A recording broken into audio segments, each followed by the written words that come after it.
Welcome back, everybody, to another Just Talking Ball podcast. Today, we're going to be going over the Broncos Commanders game on Sunday Night Football. Um, it was definitely another interesting Broncos game. So before we get started, please like, subscribe, share. I've been having lots of fun doing these. Support's been great on the last couple videos. So yeah, please keep it up. It's not just me today. We got Ben back again. He's kind of been the usual. So, yeah, really, without further ado, let's just get right into this game here. So, coming into this game, expectations were definitely that we would kind of beat up on a diminished Commanders team, but obviously that's not what happened. Kind of all season here, we've played really close games with pretty much every team we've played. So, I mean, you can say it's a fluke or whatever, but it really just seems like we love playing close games. I really think we can still beat any team in the league. So, I mean, yeah, my expectations coming in were nothing like really what happened, especially for us on the defensive end of the football. I don't know about you, Ben, but what were your expectations coming in? Yeah, mine were pretty much the same. I mean, we're going against Marcus Mariota, and I know it was prime time, whatever, but it was a non-conference game against a backup quarterback and a defense that was supposedly pretty bad. So, yeah, I kind of expected it to be at least a two-score win. But of course, I mean, we're Broncos fans. We know it's not necessarily the easiest thing to do nowadays. But yeah, I mean, Normie tweeted out the other day, it doesn't matter who we're playing. It could be the best team in the league or the worst. It'll always just be Broncos by three because I guess that's our style of football. So yeah, this game was very unexpected. I did not see it playing out the way it did. Yeah, I mean, really, what Normie said there was pretty perfect because, I mean, it really has been Broncos by three every game. We just had the Cowboys game where we obviously blew them out. We blew out the Bengals pretty good. I can't remember. I think we just beat Titans by one score as well. Yeah, that one was by 8. So I mean, really just two games we've had all year that have been multi-score W's, I think. Um, so I mean, it's definitely interesting, but like you said, it really just it's kind of our brand of football. It's everybody's saying it, but it is really 2015-esque. Um, so I mean, it'll definitely be interesting to see how everything plays out. We'll talk about it a little bit later, but this next week we've been saying this every week though, but it's a great chance for our offense to really break out and for us to put a actual full blowout game together and show that we're truly one of the best teams. So I mean, yeah, expectations coming in were both kind of the same. Um, Definitely wasn't going to be how it was, but kind of ended up being like the Browns game last year, facing a bad team with a backup quarterback, but they still come to play and uh, goes to overtime. I don't think Browns went to overtime, but that game was definitely a lot closer than it should have been. So yeah, just some points I kind of got from this game is Bo Nix started out really good. Put together some really good drives to start. Had that insane 2 minute drive and then that crazy pass to Sutton in the end zone. Um, in the 2 minute drill before half, that was a great throw and everything. And then just we'll talk about it later probably, but I mean when you have Bo Nix throwing almost 50 times, he's gonna throw an interception. So I mean, he ended up throwing that one. It really just looked like a brain dead interception there, but I mean, he really just didn't see Wagner whatsoever. Um, and then he ended up leading a game-winning drive in overtime, which is what he's done all year. So I mean, yeah, Bo played another decent game. Came up when we needed him most, as usual. I don't know about you, Ben, but I would still love to see like a Falcons game from last year or something like that from Bo Nix. Yeah, we've talked about that on the pod before, but we always say we want to see like a complete game. And I was incredibly optimistic after the first and second quarters Because I mean, in the first half, we had 2 field goals and a touchdown, and I thought, oh my God, like this Bo Nix is like the middle of last season Bo Nix. Like we're actually going to blow this team out, whatever it was. And then we got to the fourth quarter, and it was it was 3 punts and an interception. Sorry. Um, and I guess the punts aren't the thing that like annoys me the most. It's just how we get to the punt. Like we had two three and outs and then one drive where we got that first down and then punted right after that. So it just we weren't extending drives, um, which was entirely different from the first half, by the way, because our drives were 11 plays, 13 plays, 10 plays. So it's pretty much the same thing for me. Like I want to see 4 quarters of just good play, able to run the ball and pass the ball. Because I mean, it's kind of I saw it on Twitter, but it's interesting because last year when we had a pretty mediocre run game, we got the games like the Falcons or whatever it was, where our offense looked competent the whole game. And J.K. Dobbins goes down a few weeks ago, and R.J. Harvey didn't have himself the best game. I know he had 2 touchdowns, but in the grand scheme of things, he averaged 2.5 yards per carry. So our run game wasn't that good, and Bo played, probably one of his more solid, more complete games as in terms of like 1 quarter, 2 quarter overtime versus just the fourth. Um, but yeah, it's just the same thing for me. I want to see 4 quarters of just the same offense, getting first downs and extending drives. Yeah, I fully agree with all that. Something Sean really preaches is time of possession, and once again, I don't know uh, what the time of possession has been the past couple games, but this game we lost it by 2 minutes. Commanders had 34, we had 32. So I mean, like I said, it's something Sean preaches, and um, like you were talking about, we have all those three and outs, and really every three and out is on a different part of the team, whether it's a receiver drop, whether it's Bo missing a throw or a read, whether it's Sean just making a stupid play call, which I think Sean was pretty solid this past game, but in the past he's definitely been the reason for three and outs. So it's just really frustrating, especially considering how Sean talks about time of possession every game, and we're not on top of it once again here against a bad team. But I mean, yeah, it's just like you said, it's the same problems every week.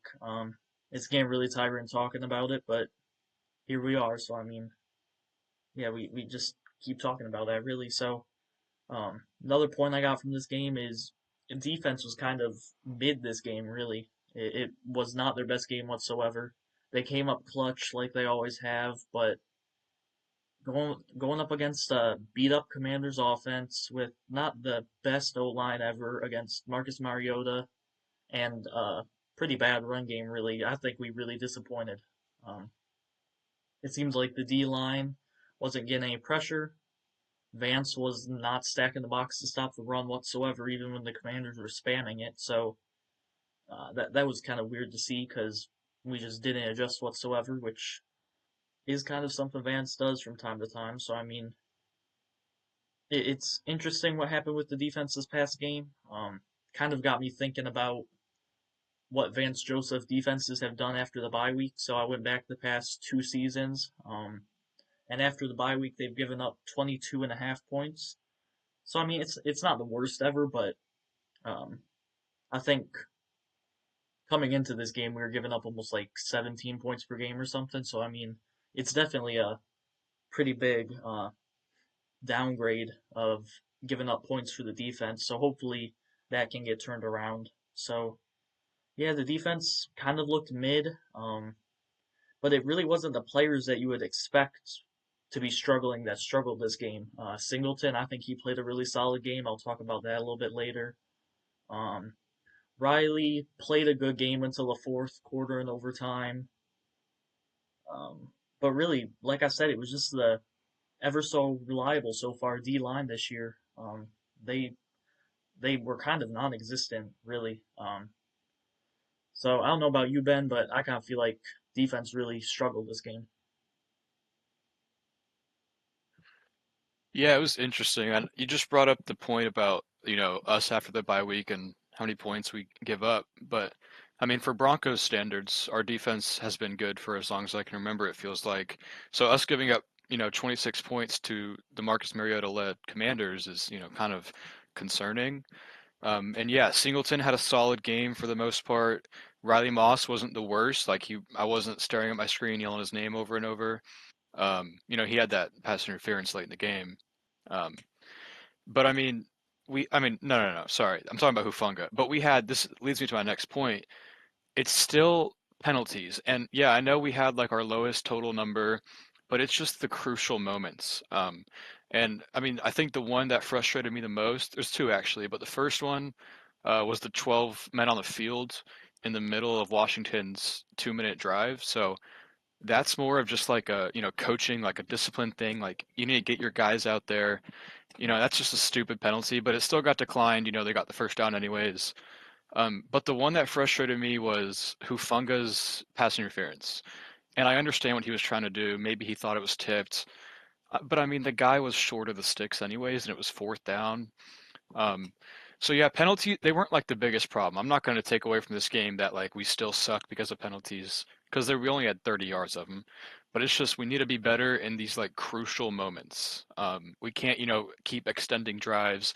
And yeah, there were some ticky-tacky ones or ones that should have been called on Washington, whatever it may be. But those are really just drive killers. I mean, the game could have ended a lot sooner than it did. So I don't know about you.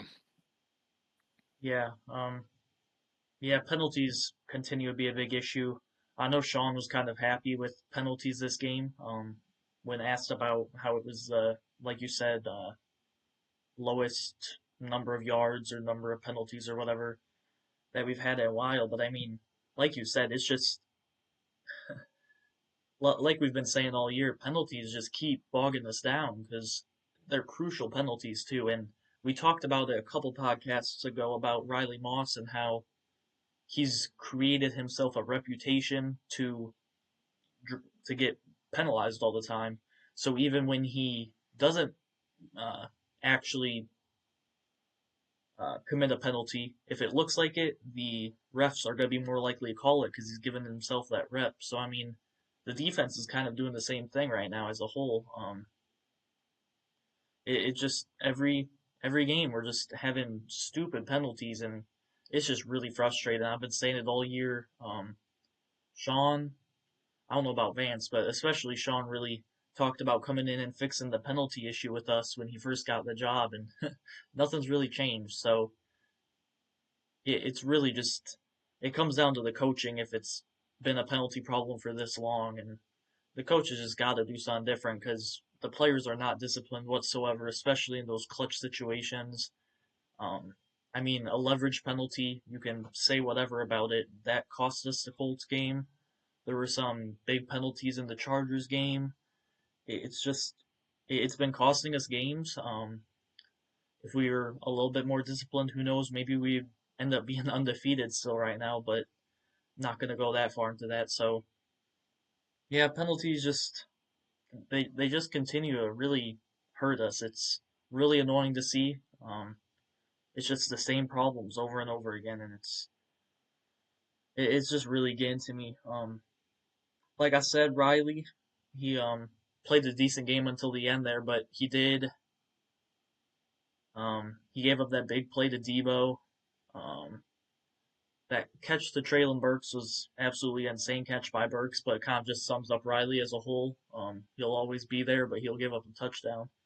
Um, and I mean that one's not the best example for that, but still, it just sums him up really. So yeah, defense continues to commit penalties and definitely performed worse than they usually have. So it's going to be interesting to see how we bounce back because obviously we played a great game against the Raiders 2 weeks ago when we played them. So I mean, I'm expecting the same thing, if not even more domination from our defense against the Raiders here. So it should be really interesting to see if they can keep that up.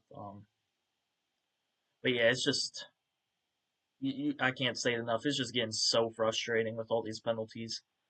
Um, so I mean, we uh, talked a little bit about drops and how those are stalling out drives, and we talked about the defense kind of stalling us, but really, the new free agent additions just continue to be absolutely huge for us. Hufunga had that penalty, so I mean, this game wasn't the best example for him, but he's been balling out all year still. Greenlaw had his first INT. He just continues to be everywhere on the field. Really great to have that at middle linebacker again. And then Evan Ingram ended up coming up really, really clutch, especially in overtime. He had a huge catch and run um, to really set up the RJ Harvey 5 yard touchdown. So, I mean, that's really good to see. Free agents continue balling out. So, I mean, I don't know about you, Ben, but I really like what I'm seeing from the free agents still. We talked about Evan Ingram in the uh, player grade podcast, and he was really low on all of our boards, really. So, um, any thoughts on our new free agent additions, really, and how they played? Yeah, that's a great bridge there because I was going to talk about Hufunga and like Ingram and whatnot. I think Hufunga has been, probably one of the better defensive players we've had this season. I know there's like Sertan, Zach Allen, Bonito, but I mean, Hufunga, he can defend the run really well, and we saw it a lot this game where he'd get around the edge and like quickly get up to the running back. Um, but then there's other times where, like in coverage, he'll drop too far or something, and we saw that a lot with Zach Ertz over the middle. But yeah, he's been exceptional. I think we're having an entirely different conversation about him maybe earning All Pro if he comes down with some of these interceptions. And then Evan Ingram, I was extremely harsh on him one podcast ago. We did our player grades, and I gave him a D minus, and that was just pure out of frustration. I expected a lot out of him, and I wasn't really seeing it until this game. And then big props to Bo because in that overtime drive, he sat in the pocket tall. He trusted his protection, and he just ripped one across the middle to Ingram, and he took it what, like 40 yards. But Yeah, yeah, I mean, overall the entire game, I mean, he had maybe two drops, but those were also low passes. But Ingram, he did surprise me a lot this game. And then Harvey's interesting. I know he isn't technically a free agent. He was a draft pick. I don't understand why. This leads me into my next point of coaching. Um, why we didn't give him like too many runs to the outside, like around the tackles. We kept trying to like just pound it up the middle, and it worked the first run with Harvey, and then it worked with Jaleel in the third quarter. It was just interesting because all game I was saying, okay, let's get a pitch outside or let's get, some reverse, whatever. And we didn't really see much of it. So this leads me into coaching. I was very concerned because when I was watching or looking at the Commander's schedule and whatnot, they haven't scored 26 points since week 5. And they had Jaden Daniels and then Vance Joseph's defense, which was supposed to be the best in the league, gave up 26 to Marcus Mariota. So that was frustrating. And then I didn't like how he didn't choose to adjust much to Zach Ertz his first half. We still saw Brandon Jones kind of like blanketing him over the top and then just leaving him across the middle with like Singleton below.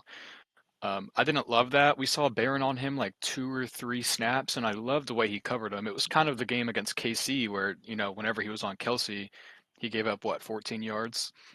So I didn't like that adjustment at all. And then the last point I want to make real quick is the first half. I talked about how we had 3 drives that were 10 or more plays, but the only drive we had that ended in a punt, I think it just comes down to like situational football because why is all 3 plays going to backups? I mean, we had Bo Nix like an overthrow, and then we had Jaleel McLaughlin for 1 yard and then a pass to Bidet for 5 yards and punt. I mean, I went to see. I know it's one drive out of the 10 we had all game, but I just use those moments, especially early in the game, because that was our second drive. I want to see us try to get Sutton like in a rhythm. Maybe give that pass to Bidet instead of, I mean, to Harvey instead of Bidet. I just want to see us like get guys into a groove because I don't think in our second drive of the game we should be throwing or giving 3 plays to backups. But I don't know. That's just me. Coaching was Offensive play calling was solid. I just didn't like the situational calls. yeah. That was a great segue there because I was going to talk about then that next is the coaching. Like I've talked about before, Vance Joseph just failing to adjust. So hopefully he turns that around. It has kind of been something I feel like I've noticed throughout his time with us that he kind of struggles to adjust. So hopefully he can turn that around because, like you said, Zach Ertz, and then I know you were talking about on Twitter quite a bit, not stacking the box, trying to stop the run when it was killing us. Um, so I mean, yeah, and then also like you said, the play calling that was good this game, but something that's always kind of gotten to me about Sean is he has to um he just has to utilize everybody. He has to get all these weird personnel formations in that causes a lot of confusion, especially for a second year quarterback. I think Bo's handled it great, but we take way too many timeouts to stop a delay of game because Sean is pumping in a whole new personnel group and Bo's having to play catch up and Sean just can't get the play call out in time, so we have to call a timeout. It's just really frustrating because, like you said, we have some really talented players, and again, like you said, we're giving it to Jaleel McLaughlin, Tyler Bidet. Um, it's just really frustrating. And then to talk about RJ not giving them outside runs, that's something I was noticing from the start of this game. That was really frustrating. This game here, he had 3 carries in the first quarter for 16 yards. So that's 5.3 yards a carry. So that's really good. And then we give him 4 carries the next quarter, and then it goes down to 3 and then 2. So I mean, it was a solid amount of carries, but when you're averaging 5 yards a pop, I think you gotta give him way more than 3 carries in one quarter. Um, Especially when these runs are not in his strong suit of running outside. These were straight up the gut runs, which is definitely something RJ's got to work on. He bounces outside sometimes too much, just kind of takes the wrong read, and he's already, I think, shown a lot of progression in that from the off season until now. He's a lot more patient back there when he's getting the inside runs, but I mean, we got to give RJ some outside runs there. I don't know what exactly was stopping us from that because the Commanders they didn't have anybody really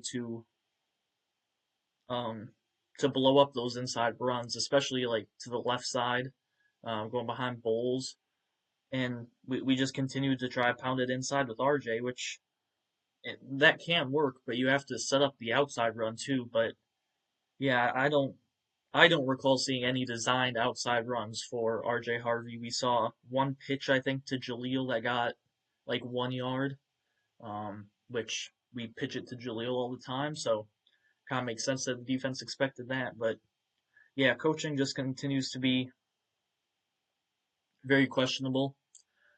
We're 10-2, so it's um, it's a hard thing to kind of argue, but it's definitely a problem because, like you said, Jaleel Bidet, these guys just should not be getting all these play calls towards them.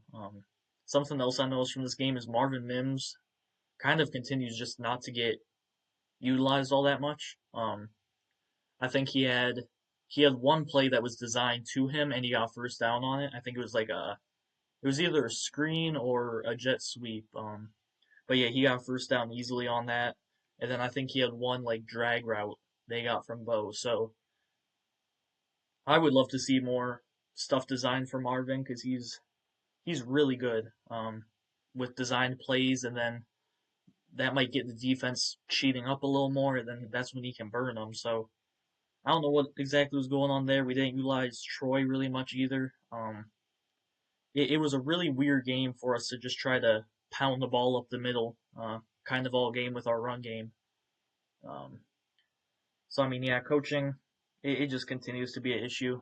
Um, we need to cater to our players' strengths a lot more, and we need to play with our best players out there and give them the football. Because again, I've said it 1,000 times now, but like you said, just giving it to Jaleel or Bidet, Troutman, he didn't have any design plays. I think he played solid, but yeah, it's just getting frustrating because we have so many good players and they just aren't getting the necessary play calls to really help him succeed. So uh, that's definitely something that's really frustrating. So I mean, from this game, we've kind of talked about lots of it, but just to touch on the rookies again, we talked about RJ a lot. Not his best game. Um, didn't get the best play calls for him to succeed there, but oh well. Barron, he continues not to get enough snaps in my opinion. Riley's still getting way too many snaps. Love to see Jade out there more. He just locks up tight ends. Um, Pat Bryant continues to look amazing. He had two really uncharacteristic drops, um, kind of early on, but him and Bo are really building the connection. So you don't really have to talk about this for long. But what did you think of the rookies out there? Yeah, I already touched on Harvey, um, but Barron, he looked solid when he was out there, but it's still the same thing of, I wish we saw him more. And it's hard. I mean, McMillan's playing well, but yeah, it's just how do we find the effective number of snaps to give Moss versus Barron versus Chris Abenstrain? It's just confusing. But yeah, Barron's looked good when he's been out there. Pat Bryant, I mean, every single week, I feel like I'm always going to talk about his blocking. On that jet sweep to Mims that went for, I don't know, 9, 10 yards. I mean, he had a great block. And I mean, he was right next to Troy Franklin, who didn't really have the best block of the game there. So we kind of saw a weird snap share out of the receiver room. Troy Franklin didn't really get, a crazy amount of snaps. And it seems like we're not using Mims much, but I don't know. I feel like Pat Bryant is eventually going to become like, I don't know, maybe surpass Franklin as like the number two. I just feel like with a guy who can block that well and still be utilized, you kind of like have to keep him on the field. And I want to say one thing about Pat Bryant because I remember when we picked him in the draft, the whole discourse on Twitter when they saw like they just went to see his measurables. They were like, "I've never heard of this guy. He's a statue or whatever it was. Like he's super slow. He can't move." But I mean, we saw it multiple times this season, and we especially saw it against the Commanders the other day when he had that slant. He bursted out of there for like another 15 yards down near the end zone. I don't know if everyone just forgot the fact that they said Pat Bryant was like the slowest wide receiver ever, but I'm not seeing a speed issue whenever I watch Pat Bryant play. I don't know about you. Yeah, no, Pat Bryant, you nailed it. Yeah, sure, his measurables didn't look good. I don't think his 40 was the best ever, but I mean, we got to stop looking directly at 40-yard dash with no pads on to grade a player's speed in game because Pat Bryant, he's had some huge plays, like you said. He's had some good yak plays, even though I don't think he's had like any screen set up for him or anything because he's the guy blocking on those. But he burnt the Chiefs. He had he burned the Cowboys. He had a big catch against the Raiders for a big game. Got a lot of yak there. It's just yeah, Pat Bryant's been amazing. Speed hasn't been an issue whatsoever.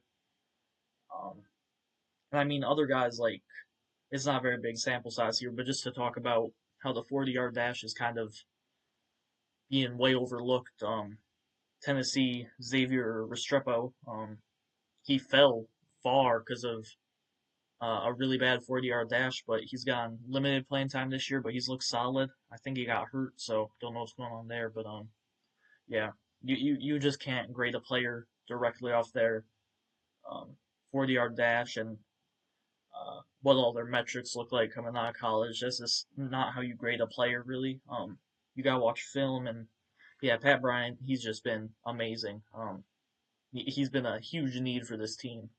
Um, yeah, he's been really good, like you said. Can't really talk about much more. So, while we're kind of talking about receivers, this isn't really. I don't think it's going to be a very big, impactful deal for us, but signed Elijah Moore to the practice squad today, so I think he'll probably just stay on the practice squad, unless if, hopefully not, but unless if there's an injury. So I mean, any thoughts on the Elijah Moore signing, really? I just like the depth signing. I mean, I don't think he'll come in and like take someone's spot, but I mean, we've already used Mercedes Lewis's, three elevations, and I think he's Sean just looking for like more of like a sneaky weapon he can elevate 3 times a season. I don't know. I like it.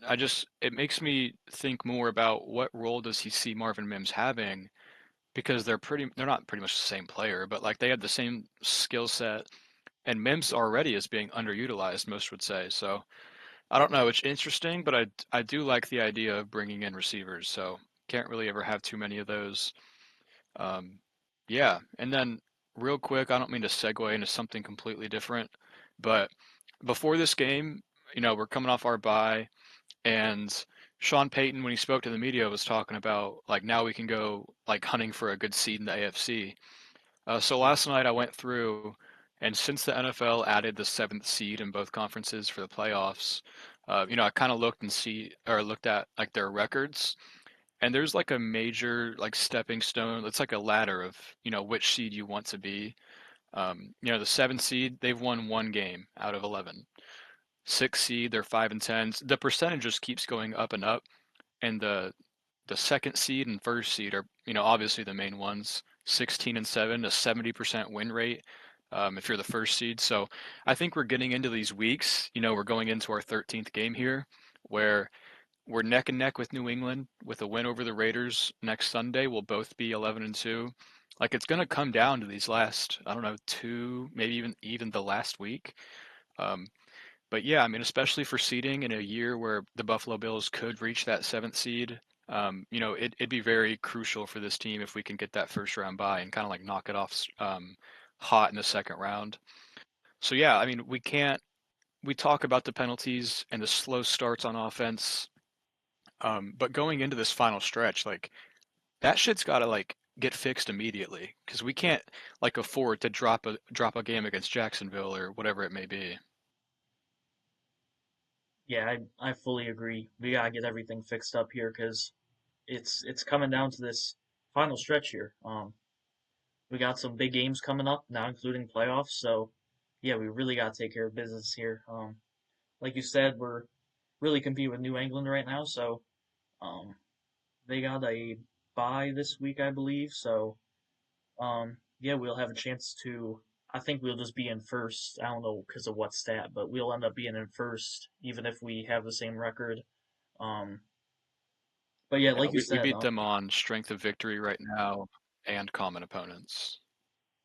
okay, yeah, yeah, yeah. So I mean, really, just it would be really nice for Buffalo to knock off the Patriots, or I think they play the Ravens. They're kind of coming to full strength. It'd be it'd be huge if the Patriots can drop a game or two here, because like you just said, we have the tiebreakers over them. So if we can continue that, we can still drop a couple. Not saying I want to, but we do have a little bit of flexibility there. Yeah, so I mean, you segued into the playoff talk, and I was actually kind of planning on doing that, so that was perfect. So let's say it pans out. Well, okay, never mind about that. But what's your ideal like first round opponent for us? Whether it's the second round because we got the first round bye, or whether we're the second seed. Who do you want to see us playing round one? Yeah, so I don't know. I mean, last year I was on the mindset of like I want the best opponent, and obviously I'm going to say that. I mean, we had the seventh seed, um, but I'm in that mindset of do we want to like start off with like a really good team? For instance, if it ended right now, we'd play Buffalo in Denver, or would I think like, okay, let's just get the bye, and then maybe we'll play like I don't know, Jacksonville, Pittsburgh, like one of these lower tier teams so we can establish a win, maybe get to the AFC Championship game and play a tougher opponent. But I think like ideally I'm going to say first seed, and I'm just going to say whoever. I mean, we're going to be in Denver. Um, it'd be like very like cinematic if we somehow knocked out Kansas City, Buffalo, Baltimore. Like one of these supposedly like elite teams. I think it would give the team a much needed like confidence boost. Um, but yeah, I don't really in a year where the playoffs seem so open. I mean, people are talking about the Bears could win the Super Bowl. I mean, it's one of those years where there's genuinely not like a number one team in each conference. We just saw the Rams get blown out, not really, by Bryce Young. So, and the Panthers are a good team. But it's just it goes to the point of it's anyone's year. So I think I'll just say first, or we get the first round bye and play Jacksonville round two. I don't know how that would work, but I really like the way our defense would match up against Jacksonville. And I think our offense would be able to play well. So I don't know how that would work, but I think that would be like the best scenario. Yeah, I fully agree with you there. We need to, um, if we want like a not guaranteed win, because there's no guaranteed wins, especially in the playoffs, but a very good opponent for us, like you said, would be the Jaguars. I would say we match up against some really good. The teams though that I'm really scared of, kind of like you said, are, I mean, we saw what happened last year against Buffalo. We're not the same team now. We'd be at home. I think we definitely stand a chance, but I think Buffalo would be a really tough game, round one for us because James Cook continues to be amazing, and stopping the run has been a problem for us for the past couple years. Not so much this season, but this past game it was. Um, so I mean, mobile quarterback in Josh Allen and James Cook, it'd be a really tough fight for this defense. So I'm with you with really wanting the one seed here because having the opportunity to avoid a Buffalo, a Baltimore, would be huge for us. But also, like you said, it would be great just to kind of get them out of the way early. So I mean, really, I would just love to play Jacksonville in these playoffs. I think we match up great against them. It'd be amazing if the Texans could sneak in. I like our matchup against them as well. They got really good defense to be low scoring and everything, but I don't think their offense would be able to do much again.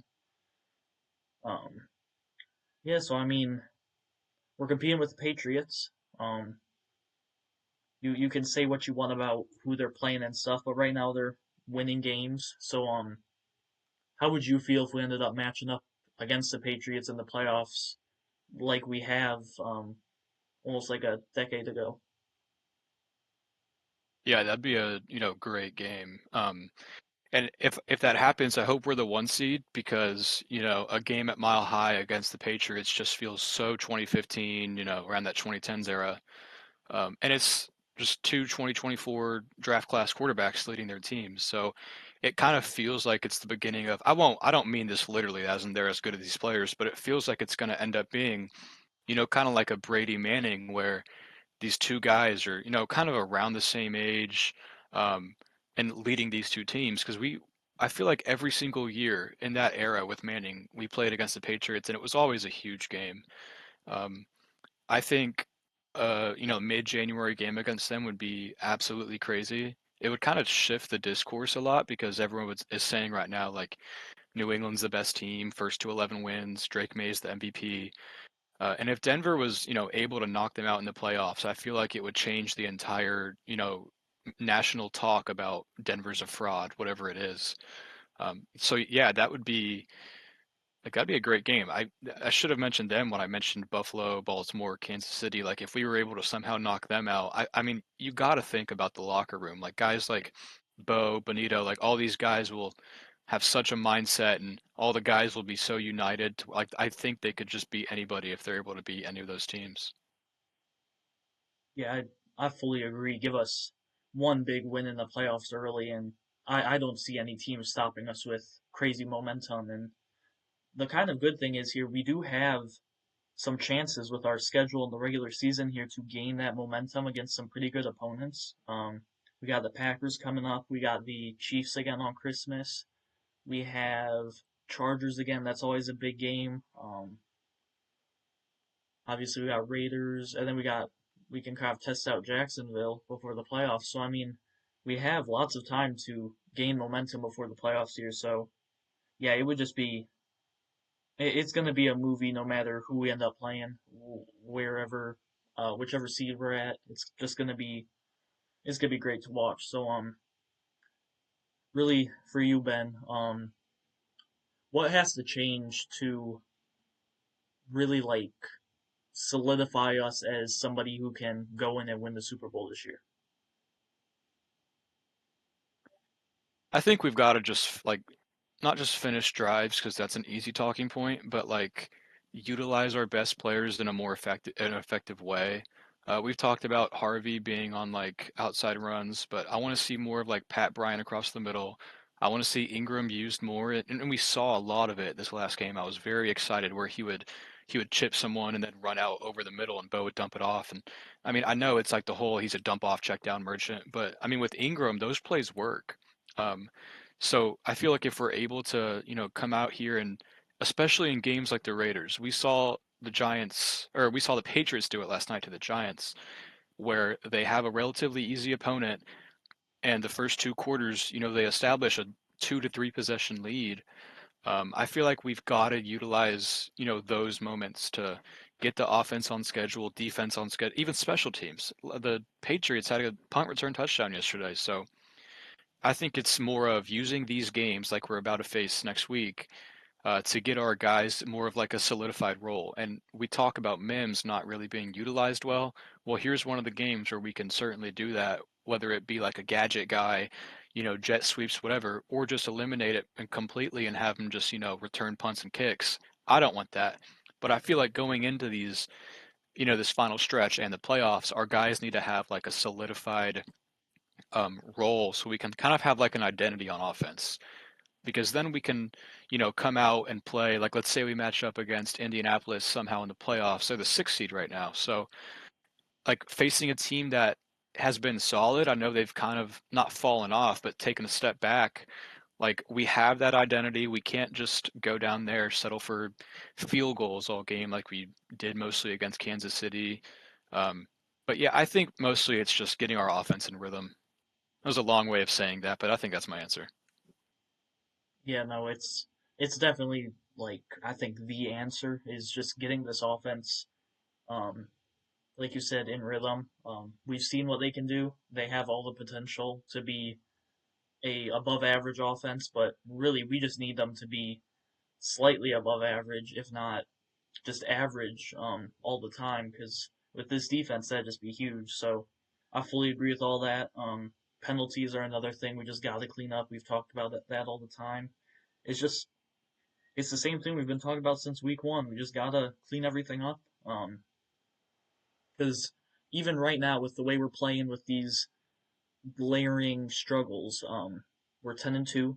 We beat the defending Super Bowl champs, and we beat um the Chiefs, who have just run the NFL really for past couple of years. So I mean, we can beat anybody. And we just got to get rhythm going because it would just be so huge to get a rhythm going and go into the playoffs and really just dominate. So, um, yeah, I don't know about you, Ben, but do you have any more points really about this game or about playoffs?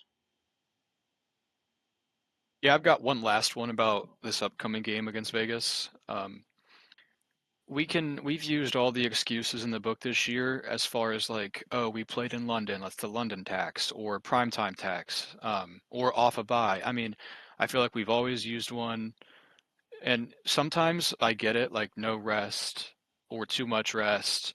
But we're playing the Raiders, and I don't want to hear anything about divisional tax, especially because ignoring that 10-7 disgusting win we had against them, they've played the Chargers twice and the Chiefs once, and they're a combined 82 and 23 as far as points allowed and scored.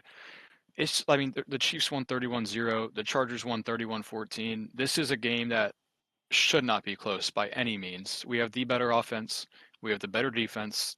I mean, I think they just have a better punter. That might be it.